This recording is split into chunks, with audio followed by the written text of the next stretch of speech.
नमस्कार दोस्तों। एक पर्टिकुलर सीरीज जो आज स्टार्ट किए हैं, ये मुख्य रूप से यूपीएससी प्रीलिम्स 2023-24 के लिए है।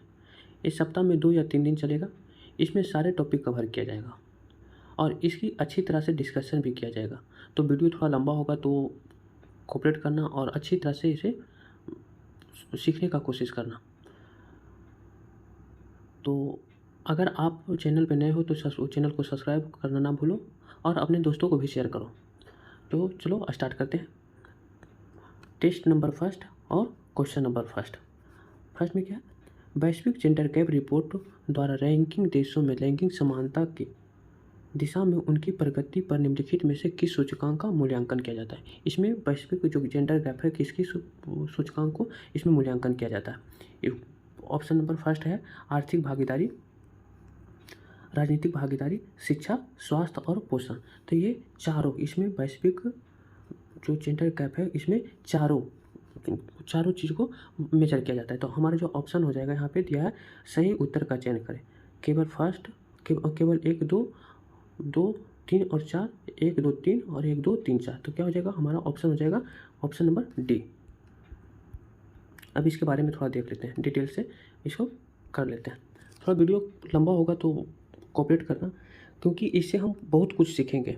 ये सिर्फ पीटी के लिए नहीं, मेंस के भी के लिए भी ये लाभदायक है। इसमें देखते हैं इसके बारे में। ये पहली बार 2006 में वर्ल्ड इकोनॉमिक फोरम द्वारा प्रकाशित किया गया था। इसकी शुरुआत कब किया गया था? 2006 में। यह 4 आयामों लैंगिक समानता की दिशा में 156 देश प्रगति को बेंचमार्क करता है। इसमें 156 देश, टोटल इसमें कितने देश हैं? तो 156 देश है। तो जैसे वैश्विक जेंडर गैप में कितने देशों की गणना की जाती है? 156 देशों की गणना की जाती है। इसमें आर्थिक भागीदारी, राजनीतिक भागीदारी, शिक्षा, स्वास्थ्य और पोषण को काउंट किया जाता है। सूचकांक का जो उच्चतम संभव होता है, स्कोर होता है, वह 1 होता है, 1 होता है। हाईएस्ट जो होता है 1 होता है। और इससे कम यानी कि इससे कम जितने भी आएंगे, यानी कि 0 से लेकर के 1 के बीच में इसे गणना किया जाता है। तो सूचकांक के ऊपर उच्चतम संभव स्कोर 1 होता है और न्यूनतम संभव स्कोर 0 होता है। भारत 156 देशों में से 0.625 पॉइंट ला करके ये 140वें देश पे। ये देखो कितनी बड़ी दुर्भाग्य बात है कि 156 देश में 140वें स्थान पे भारत है। पाकिस्तान हमसे ऊपर है, श्रीलंका ऊपर है, नेपाल हमारे जो पड़ोसी देश है ये सब सारे ऊपर है, सिर्फ अफगानिस्तान को छोड़ करके। अफगानिस्तान हमसे नीचे। तो ये हो गया question number first. Question number second देखते हैं। ट्रांस वसा के बारे में निम्नलिखित कथनों पर विचार करें। ट्रांस वसा न केवल कुल कोलेस्ट्रॉल को स्तर को बढ़ाता है बल्कि अच्छे कोलेस्ट्रॉल को भी कम करता है। ट्रांस वसा कृत्रिम रूप से उत्पन्न होते हैं और स्वाभाविक रूप से नहीं होते हैं। तो हमारा जो ये ट्रांस वसा न केवल क्या है, कुल कोलेस्ट्रॉल के स्तर को बढ़ाता है बल्कि अच्छे कोलेस्ट्रॉल को भी कम करता है। ये राइट है। ट्रांस वसा कृत्रिम रूप से उत्पन्न होते हैं, कृत्रिम रूप से नहीं होते, ये प्राकृतिक रूप से उत्पन्न होते हैं। ठीक। तो यहाँ इसमें है कि सही उत्तर का चयन किए तो केवल 1 हो जाएगा, केवल 1 यानी कि ए राइट आंसर। इसके बारे में देख लेते हैं। ट्रांस वसा असंतृप्त वसा का एक रूप है जो नकारात्मक स्वभाव और स्वास्थ्य प्रभावों से जुड़ा होता है। ट्रांस वसा कृत्रिम ट्रांस वसा हाइड्रोजनीकरण के दौरान बनाया जाता है जो तरल वनस्पति तरल अर्ध ठोस आंशिक रूप से हाइड्रोजनीकृत में परिवर्तित करता है। ट्रांस मांस और डेयरी में भी ट्रांस वसा प्राकृतिक रूप से पाया जाता है, जबकि संतृप्त वसा कुल कोलेस्ट्रॉल के स्तर को बढ़ाते हैं। TFA ने न केवल कोलेस्ट्रॉल के स्तर को बढ़ाता है बल्कि अच्छे कोलेस्ट्रॉल को भी कम करता है। तो इसके बारे में थोड़ा देख लीजिए, जानकारी ले लिए। अब क्वेश्चन नंबर 3 चलते हैं। अंशी टाइगर रिजर्व कहाँ स्थित है? राजस्थान, असम, केरल, कर्नाटक। तो अंशी टाइगर रिजर्व जो है कर्नाटक में। तो हमारा option number D is right answer. इसके बारे में थोड़ा देख लेते हैं। इसका पूरा नाम अंशी टाइगर रिजर्व का जो पूरा नाम है क्या? दांदेली अंशी टाइगर रिजर्व कर्नाटक के उत्तर कन्नड़ जिले में पश्चिमी घाट में के अंतर्गत आता है। कहाँ है? कर्नाटक के उत्तर कन्नड़ जिले, जो कि पश्चिमी घाट के अंतर्गत आता है। ये लहरदार नदियाँ, बांस, विविध वन्य जीवन, असंख्य ट्रेकिंग टेल्स से एक सर्पिल गंतव्य बनाते हैं। काली नदी और उसकी सहायक नदियाँ, काली नदी की सहायक नदियाँ कनेरी और नागझरी इसी जंगल से होकर के गुजरती है। काली नदी और इसकी सहायक नदियाँ जो कनेरी और नागझरी है, यही जो रिजर्व क्षेत्र है, इसे होकर के गुजरती है। टाइगर रिजर्व 2 संतृप्त क्षेत्र शामिल है। इसमें 2 संतृप्त क्षेत्र है। एक दांदेली वन्यजीव अभयारण्य जो कि 475.018 वर्ग किलोमीटर में फैली है, और अंशी राष्ट्रीय उद्यान जो 339.866 वर्ग किलोमीटर में एक दूसरे से जुड़े हैं। तो यहाँ पे कौन कौन से हैं? एक दांदेली वन्यजीव अभयारण्य है और एक अंशी टाइगर उद्यान है, दोनों यहीं पे कर्नाटक में। क्वेश्चन नंबर 4 देखते हैं। समुद्र के कानून पर संयुक्त राष्ट्र सम्मेलन के बारे में निम्नलिखित कथनों पर विचार करें। अंतर्राष्ट्रीय जल अपनी आधार रेखा से समुद्र की ओर 12 समुद्री मील यानी कि नॉटिकल माइल तक फैली होती है, ये सही है। विशिष्ट आर्थिक क्षेत्र अपनी आधार रेखा से समुद्र की ओर 24 नॉटिकल माइल तक फैला, ये भी सही है। तो हमारा जो सही उत्तर हो जाएगा 1 और 2 दोनों, यानी कि option number C is right answer. अब इसके बारे में थोड़ा डिटेल से देख लेते हैं, ये मेंस के लिए भी इम्पोर्टेंट है। इसे समुद्र के नियम के रूप में भी जाना जाता है और समुद्री क्षेत्र में 5 मुख्य क्षेत्र में विभाजित किया जाता है। ये पता ही होगा, 11th में पढ़ना है। आंतरिक जल पहला आता है, प्रादेशिक सागर, सन्निहित क्षेत्र, विशिष्ट आर्थिक क्षेत्र और उच्च समुद्र। आधार रेखा देख लेते हैं। आधार रेखा क्या है? यह तटीय राज्य द्वारा आधारित रूप से मान्यता प्राप्त के साथ कम पानी की रेखा है। अब पहला आता है आंतरिक जल। आंतरिक जल वे आधार रेखा के भूभाग पर खाने वाले होते हैं जिसके प्रादेशिक समुद्र की चौड़ाई मापी जाती है। तटीय राज्यों की अपने भूमि क्षेत्र की तरह अपने आंतरिक जल पर पूर्ण संप्रभुता होता है, यानी कि तटीय राज्यों की इसकी जो होता है किसका कि जिस आंतरिक जल होता है वो तटीय यानी कि राज्य क्षेत्र में आता है। ये किसके क्षेत्र में आता है? राज्य क्षेत्र में आता है। इसकी आंतरिक जल से निर्दोष को गुजरने का कोई अधिकार नहीं। इसमें कोई भी यानी कि जल मार्ग हो, वायु मार्ग हो या फिर स्थल मार्ग हो, कोई भी यहाँ से स्थल मार्ग तो कोई भी यहाँ से गुजर नहीं सकता। यहाँ पे अगर जो कोई भी बिना परमिशन के वायुयान भी आ जाता है तो इसे उस राज्य का अधिकार है, उस देश का अधिकार है कि उसे मार करके गिरा दिया जाएगा। ठीक। दूसरा आता है प्रादेशिक सागर। यह अपनी आधार रेखा से समुद्र की ओर 12 किलोमीटर यानी कि 12 नॉटिकल माइल तक फैला होता है। यह तटीय राज्यों का प्रादेशिक समुद्र पर संप्रभुता का और अधिकार क्षेत्र है। ये अधिकार न केवल सतह पर बल्कि समुद्र तल, उपभूमि और यहाँ तक कि हवाई क्षेत्र में भी फैले होते हैं, तीनों में होते हैं। तटीय राज्यों का अधिकार प्रादेशिक समुद्र के माध्यम से निर्दोष मार्ग को सीमित है, यानी कि यहाँ पे कोई भी आएगा तो सीमित है, यानी कि पहले चेतावनी दिया जाता है, उसके बाद जैसे इसे अंदर आता है तो क्या करता है, उसे मार दिया जाता है। तीसरे नंबर पे आता है सन्निहित क्षेत्र। यह अपने बेस लाइन से समुद्र की ओर 24 नॉटिकल माइल तक फैला होता है। बेस लाइन से 24 नॉटिकल माइल तक ये फैला होता है। यह प्रादेशिक समुद्र और ऊंचे समुद्र के बीच एक मध्य क्षेत्र है। तटीय राज्यों को अपने क्षेत्र और क्षेत्रीय समुद्र के भीतर राजकोषीय आप्रवास, स्वच्छता और सीमा शुल्क कानून के उल्लंघन को रोकने और दंडित करने का अधिकार है। यानी कि यहाँ पे कोई भी बिना पूछे या बिना अनुमति के आ जाता है और सीमा जैसे आ जाता है और बिना सीमा शुल्क दिए हुए, यहाँ पे सीमा शुल्क लगता है, टैक्सेस लगता है, बिना दिए हुए आ जाता है तो क्या कर देता है, इसे पकड़ करके कैद किया जाता है। जैसे कि भारतीय जो मछुआरे होते हैं पाकिस्तान की तरफ चले जाते हैं तो उसे पकड़ लिया जाता है, या फिर पाकिस्तानी मछुआरे जो भारत की तरफ चले जाते हैं तो पकड़ लिया जाता है। सन्निहित क्षेत्र केवल महासागर की सतह और तल पर एक राज्यों का अधिकार क्षेत्र होता है, इसमें हवाई मार्ग में नहीं होता है। यह वायु और अंतरिक्ष अधिकार प्रदान नहीं है, ऊपर में इसका अधिकार नहीं है।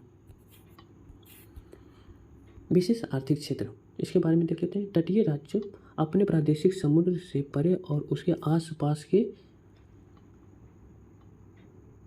EEZ EEZ का दावा कर सकता है और अपनी आधार रेखा से समुद्र की 200 नॉटिकल माइल तक ये फैला होता है। 200 नॉटिकल माइल तक फैला होता है। इसमें क्या करता है, जाकर के मछली पकड़ना होता है या फिर कोई सी भी खनन का कार्य करना होता है, तो क्या कौन करता है, वो उस देश यानी कि जिस देश से 200 किलोमीटर की दूरी पे वो पदार्थ पाया जाता है या फिर मछली पकड़ना होता है, तो जाकर के उस देश वाले पकड़ते हैं।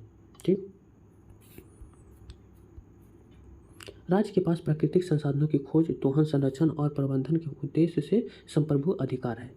अभी हमने बताया था, चाहे वह सजीव हो या निर्जीव, समुद्र तल और उपभूमि, ये कहाँ, ये विशेष आर्थिक क्षेत्र में आते हैं और इसका जो खनन का कार्य होता है वो कौन करता है, उस सीमा वाले देश करते हैं।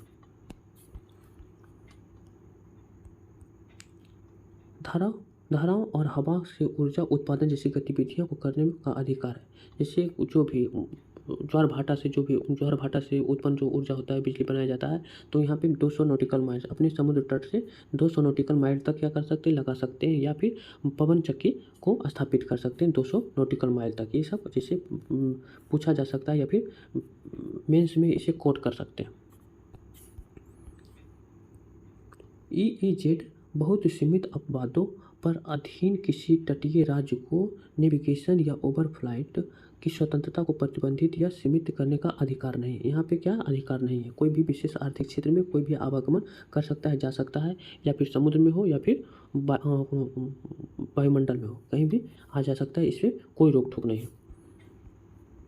अब ऊंचे समुद्री लहर क्या है, ये EEZ से परे समुद्र की सतह और जल स्तंभ के ऊपर समुद्र कहा जाता है। यानी कि 200 नॉटिकल माइल के बाद वाले जो भी एरिया हो गए वो ऊंचे समुद्री लहर कहलाते हैं। इसे सभी मानव जाति की साझा विरासत के रूप में माना जाता है और यह किसी भी राष्ट्रीय अधिकार क्षेत्र से परे है। ये किस में आ जाते हैं, अंतर्राष्ट्रीय में आ जाते हैं। जैसे कि क्या, 200 नॉटिकल माइल के बाद में कोई भी प्राकृतिक मतलब खनिज पाया जाता है, तो उसे यूएनओ द्वारा यूएनओ के अधिकार के क्षेत्र में आता है और उसे यूएनओ इसे अधिकार देता है कि कौन इसे खनन करेगा। इस क्षेत्र के राज्यों द्वारा शांतिपूर्ण गतिविधियों जैसे परागम, समुद्री विज्ञान और समुद्र के नीचे खोज को संचालन किया जा सकता है। ये किया जा सकता है किसकी अनुमति के आधार पर, यूएनओ के द्वारा। क्वेश्चन नंबर 5 देखते हैं। विश्व असमानता रिपोर्ट 2022 हाल ही में चर्चा में रही। यह निम्नलिखित में से किस संस्था द्वारा प्रकाशित किया जाता है? पहला, विश्व असमानता प्रयोगशाला द्वारा, विश्व न्याय रिपोर्ट, ऑक्सफोर्ड इंटरनेशनल और संयुक्त राष्ट्र विकास कार्यक्रम। तो हमारा ऑप्शन जो है ए जो है ये सही हो जाएगा। विश्व असमानता प्रयोगशाला द्वारा इसका जारी किया जाता है।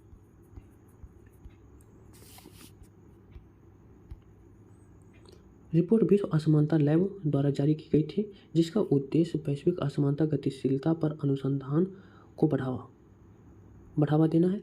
यह रिपोर्ट विश्व असमानता को ट्रैक करने के लिए अंतर्राष्ट्रीय अनुसंधान प्रयासों को सबसे आधारित संश्लेषण प्रस्तुत करती है।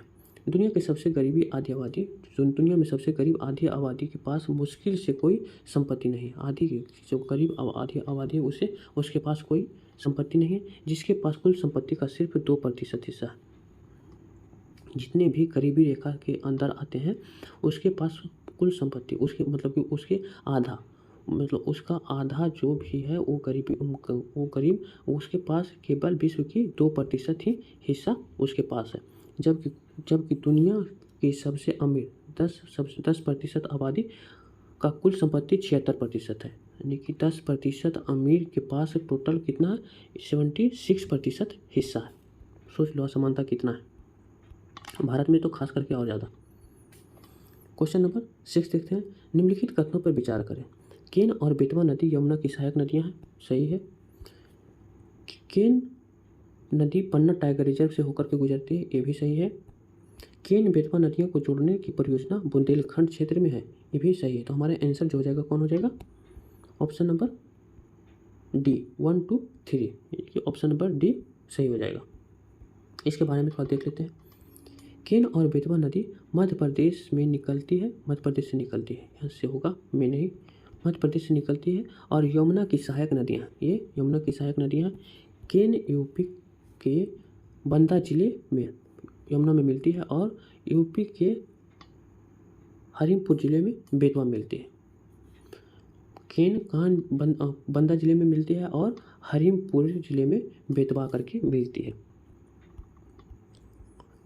केन नदी पन्ना टाइगर रिजर्व से होकर के गुजरती है। केन बेतवा नदियों को जोड़ने की परियोजना बुंदेलखंड में है, जो एक सूखाग्रस्त क्षेत्र है। देखो ये भी इम्पोर्टेंट है, VVI समझ लो, जो उत्तर प्रदेश और मध्य प्रदेश के 13 जिलों में फैला हुआ है। कितने जिलों में? 13 जिलों में। बुंदेलखंड जो एरिया है वो 13 जिलों में फैला हुआ है। मध्य प्रदेश के 13 जिलों में, उत्तर प्रदेश और मध्य प्रदेश में 13 जिलों में फैला। अब क्वेश्चन नंबर 7 देखते हैं। लैंगरहर्स टापू अंतःस्रावी कोशिका के द्वीप हैं जो निम्नलिखित में से किस अंग में फैले हुए हैं?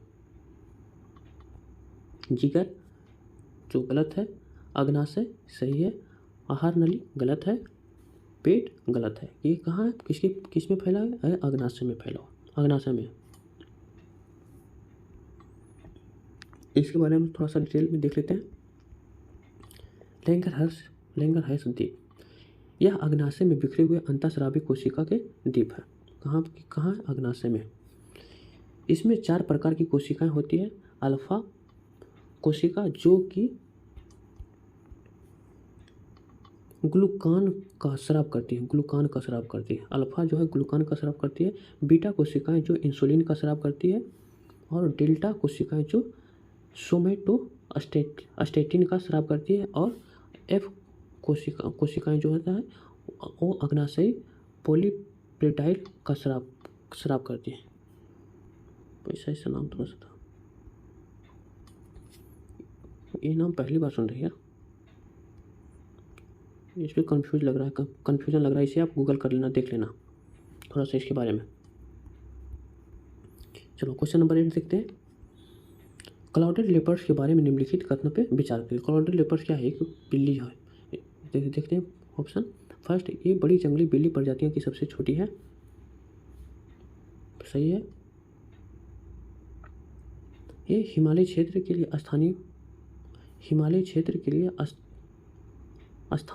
स्थानिक कुमारी वाली है, सही उत्तर इनमें से कौन सा हो जाएगा? तो ऑप्शन नंबर सी होगा। ये बड़ी प्रजाति है, ये हिमालय क्षेत्रों में स्थानिक कमरी वाले सी है। तो हमारा जो ऑप्शन हो जाएगा ए सी इज राइट आंसर। यहाँ पे गलती से डाला गया है, इसे सुधारना सी होगा, इसका आंसर सी होगा। क्लाउडेड लेपर्ड्स जिसको नियोफिलिक्स नुबलोसा कहा जाता है, एक मध्यम आकार की फ्लेटिड जिसे जंगली बिल्ली कहा जाता है और बड़ी जंगली बिल्लियों में से सबसे छोटी है और इसे IUCN रेड लिस्ट द्वारा ऑफ थ्रेट स्पीशीज के तहत कमजोर रूप से वर्गीकृत किया गया, इसे रेड लिस्ट में डाल दिया गया। वे मुख्य रूप से कम ऊंचाई वाले सदाबहार वन क्षेत्रों में पाए जाते हैं। क्लाउडेड लेपर्ड्स का नाम उसके कोट पर विशिष्ट बादलों के नाम पर रखा गया है। क्लाउडेड लेपर्ड्स किसके? बादल के नाम पर रखा गया। दीर्घवृत्त आंशिक रूप से काले रंग में धरित होते हैं जिसके अंदर पेल्ट पृष्ठभूमि के रंग की तुलना गहरा रंग होता है। बादल वाला तेंदुआ दक्षिण पूर्वी एशिया के हिमालय में निम्नलिखित देशों में पाया जाता है और दक्षिणी चीन, भूटान, नेपाल, पूर्वोत्तर Bharat, Burma, Thailand, Vietnam, Malaysia, Cambodia, Laos और बांग्लादेश। शायद चीन में तो विलुप्त हो चुका है। ऐसे आगे देखते हैं क्या दिया हुआ है। इससे ताइवान चीन में विलुप्त हो गई। अभी देखिए बताए थे क्या, चीन में विलुप्त हो गए। ताइवान और चीन में विलुप्त माना जाता है। अपनी पूरी रेंज में बादल वाला तेंदुआ ज़्यादातर समय उष्ण कटिबंधीय सदाबहार वर्षा वाले वनों में बिताता है, लेकिन यह शुष्क उष्ण कटिबंधीय जंगलों और मैंग्रोव बादलों में भी पाया जाता है। यह हिमालय की अपेक्षाकृत अधिक ऊंचाई पर पाया जाता है। हिमालय में अपेक्षाकृत कहाँ पे पाया जाता है? अधिक ऊंचाई में पाया जाता है। हिमालय में भी पाया जाता है, इसलिए ये ध्यान में आया था, उसमें ध्यान नहीं दी थी। ये भी फर्स्ट और सेकंड दोनों सही है। आंसर नंबर ये ऑप्शन नंबर सी सही होगा। इसे आप सुधार लेना, ए की जगह पे सी कर लेना। निम्नलिखित कथनों पर विचार करें। Plutonic rocks appear on surface only after being ultrafied and denuded। भारतीय प्रायद्वीपीय क्षेत्र में दक्कन के जाल में बहिर्मुखी आग्नेय चट्टान देखी जा सकती है। तो ऑप्शन नंबर इसमें कौन सा है सही? ए और सी दोनों सही, राइट आंसर है। यानी कि फर्स्ट और सेकेंड, यानी कि option number C is right answer. इसके बारे में थोड़ा सा देख लेते हैं। घुसपैठ आग्नेय चट्टानें, इसे प्लूटोनिक चट्टानें कहा जाता है। यह मैग्मा बड़ी गहराई पर धीरे धीरे ठंडा होता है।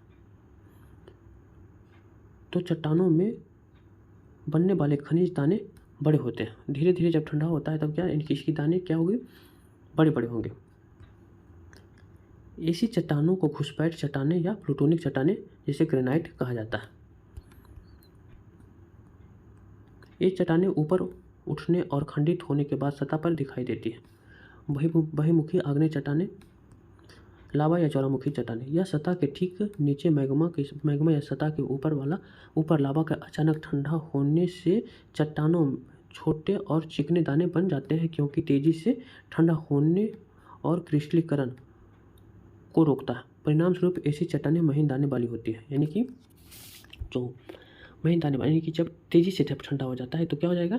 अचानक ठंडा हो जाए तो ये महीन महीन चट्टानें, और जब धीरे धीरे ठंडा होती है तो इसकी दाने होगा क्या? बड़ा बड़ा मोटा मोटा दाना होता है। तो ये अंतर है दोनों में। ऐसी चट्टानों बहिर्मुखी चट्टानों या ज्वालामुखी चट्टानें जैसे बेसाल्ट कहा जाता है। भारतीय प्रायद्वीप क्षेत्र में दक्कन जाल बेसाल्टिक मूल का होता है। इसका होता है बेसाल्टिक मूल का होता है। मूल चट्टानों में मूल ऑक्साइड का अधिक अनुपात होता है, जैसे लोहा, एल्यूमीनियम और मैग्नीशियम या मैग्नीशियम, और इस प्रकार के घने और गहरे रंग, इसका रंग कैसा रहेगा? गहरे रंग होगा और घने होगा। ऐसे भी प्रायद्वीपीय पठार में क्या ये सब की प्रचुरता पाया जाता है। लोहा, एल्यूमीनियम, मैग्नीशियम कहाँ सबसे अधिक है? तो दक्षिण प्रायद्वीपीय पठार में। अब लास्ट क्वेश्चन देख लेते हैं, क्वेश्चन नंबर 10। कुछ पारंपरिक हथियारों पर सम्मेलन के बारे में निम्नलिखित कथनों पर विचार करें। कन्वेंशन केवल अंतर्राष्ट्रीय सशस्त्र संघर्ष पर लागू होता है, या भारत ने इस समझौते पर ना हस्ताक्षर किया और ना ही इसकी पुष्टि की। ये गलत है। तो हमारा जो ऑप्शन हो जाएगा केवल फर्स्ट, यानी कि ये सही हो जाएगा। इसके बारे में थोड़ा देख लेते हैं। कुछ पारंपरिक हथियारों का उपयोग पर प्रतिबंध पर कन्वेंशन, जिसे अत्यधिक हानिकारक या अंधाधुंध प्रभाव माना जा सकता है, जिसे आमतौर पर कुछ पारंपरिक हथियारों या CCW पर कन्वेंशन के रूप में जाना जाता है। इसे अमानवीय हथियार सम्मेलन के रूप में जाना जाता है। कन्वेंशन का उद्देश्य क्या है? विशिष्ट प्रकार के हथियारों का उपयोग पर प्रतिबंध लगाना या करना, जिन्हें लड़ाकों को अनावश्यक या अनुचित पीड़ा देने या नागरिकों को अंधाधुंध रूप से प्रभावित करने के लिए माना जाता है। 3 संलग्न प्रोटोकॉल सहित कन्वेंशन को 10 अक्टूबर 1980 को क्या किया गया था? इस प्रोटोकॉल को लाया गया था, और इसे क्या किया गया था? एक वर्ष बाद, यानी कि 10 अप्रैल 1981 को हस्ताक्षर किया गया था। कुल 50 राज्यों ने कन्वेंशन पर हस्ताक्षर किए, जो 2 दिसंबर 1983 को लागू हुआ। 2 दिसंबर 1983 से लागू हो गया। कन्वेंशन में लैंड माइन्स कौन कौन से आते हैं? लैंड माइन्स, बूबी ट्रैप, आग लगाने वाले उपकरण, धुआंधार लेजर हथियार और युद्ध के विस्फोट अवशेषों की निकासी शामिल है। इसमें कौन कौन से शामिल है? माइन्स हो गया, या फिर जो हानिकारक